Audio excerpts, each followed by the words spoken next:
Sa dihang miabot ang alas 12 sa udto, mingit-ngit ang kalibutan hangtod alas 3. Sa pag-alas 3 sa hapon, misinggit si Jesus sa makusog. Eloy, Eloy, ama sabachthani. Nga ang buot ipasabot, Diyos ko, ganong gipasagdan mo ako. Sa pagkadungog sa ubang nanindog didto, miingon sila. Gitawag niya si Elias.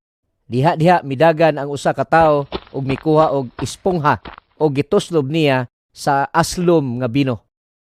Gibutang niya kini sa tumoy sa usa ka kahoy aron masupsop ni Jesus. Miingon siya, Tanaw nato kung moabot ba si Elias sa pagkuha kaniya sa krus.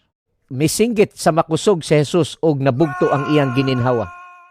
Sa mausab nga oras, napikas ang tabil sulod sa templo sa Jerusalem, gikan sa ibabaw paubos. Ang kapitan sa mga sundalo nga nagtindog sa atubangan sa krus nakakita sa pagbugto sa gininhawa ni Jesus. Miingon siya, Tinuod yun nga kining tawhana mao ang anak sa Dios.